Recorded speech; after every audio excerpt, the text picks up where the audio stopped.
आज हम Delhi state election commissioner से मिले, विजय देव जी से, और मेरे साथ दिल्ली की जो हमने कमेटी बनाई थी, आदरणीय हरिशंकर गुप्ता जी, आदरणीय नरेंद्र नाथ जी, अमरीश गौतम जी, श्री परवेज हाशमी साहब, अनिल भारद्वाज जी, अपने एक समूह के साथ, एक डेलीगेशन के साथ हमने बातचीत की। और जो अन्याय हुआ है इस परिसीमन के नाम पे, जो भाजपा खेल खेल रही है, उस परिसीमन में जो त्रुटियां हैं उनको हमने आज कमिश्नर के समक्ष रखा है। मुझे खुशी इस बात की कि कमिश्नर ने इस बात को स्वीकार किया है कि कहीं ना कहीं पॉपुलेशन का जो अंतर है वो दिखाई पड़ता है। नेचुरल बाउंड्री पे भी उन्होंने सहमति दर्ज की कि उसको शायद ध्यान में नहीं रखा है, और उन्होंने हमें आश्वस्त किया है कहीं पे यदि टापू की तर्ज पर कोई इस तरह की कॉलोनी जोड़ी गई है, घटाई गई है, तो उसको संज्ञान लेंगे, उसको दुरुस्त करेंगे। लेकिन प्रश्न ये उठता है कि मात्र 23 ऐसी विधानसभा थी जिन पे इफेक्ट आता है वो 22 वार्ड कम करने का, लेकिन इलेक्शन आयोग के परिसीमन में साफ दिखता है कि 250 वार्ड पूरे 70 विधानसभाओं पे परिसीमन कर देना ये उचित नहीं है। इसीलिए हमने आज वहां मुलाकात करके एक एक बिंदु पर हमने अपना ऑब्जेक्शन दर्ज किया है। हमने पूरी तरह से ये साबित किया है कि ये जो परिसीमन है भाजपा द्वारा निर्देशित ये परिसीमन है, और उनके संज्ञान में हम लेकर के आए हैं।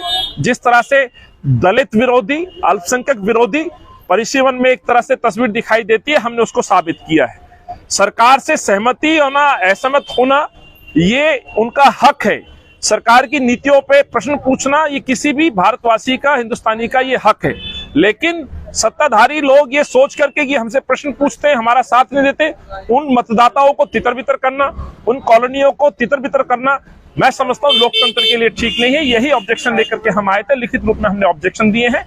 हमारे प्रश्न है कि आपने इक्वलिटी की बात करी थी, एक वार्ड में 65 से 70 हजार, 10% का वेरिएशन होना चाहिए था, जिसका उल्लंघन है। मिनिमम 35,000 का एक वार्ड है, मैक्सिमम 1 लाख से भी ज्यादा का वार्ड है। 90-95 हजार के कई वार्ड है जो हमने पूरी तरह से सूची के साथ, ये सबूत के साथ हमने उनको सौंपा है। ये दिखाता है, जो मैं आपको दिखाना चाहता हूं, ये वार्ड है जो 93,000 पॉपुलेशन के साथ, ये लिखित रूप में हमने दिया है। पॉपुलेशन होने चाहिए 65 से 65,000, 10% प्लस माइनस, लेकिन आप देखेंगे त्रिलोकपुरी में 93,000 और 93, 91, 89, ये ऐसे करते हुए लगभग जो एक बेंचमार्क है वो 72,000 पॉपुलेशन पे वार्ड होना चाहिए, जिसको कि शायद नहीं माना गया है। इसलिए कौंडली, त्रिलोकपुरी, सीमापुरी ऐसे वार्ड हैं जहां पूरी तरह से अन्याय किया गया है। जहां वार्ड की संख्या घटी नहीं है, बढ़ी नहीं है, वहां के वार्डों में भी अपनी सुविधा अनुसार मतदाताओं को तितर बितर किया गया। इसका बड़ा उदाहरण है ओखला जैसा वार्ड, उसका उदाहरण है मंगोलपुरी जैसा वार्ड। तो यही बातें लेकर के हम आए थे और हमें आश्वस्त किया गया है कि हम इस पे संज्ञान लेंगे, दुरुस्त करेंगे। आयोग यदि इसको ठीक नहीं करेगा तो हम न्याय के दरवाजे पर जाएंगे, न्यायालय में जाएंगे और इस परिसीमन को हम ठीक कराने के लिए कानूनी लड़ाई भी लड़ेंगे।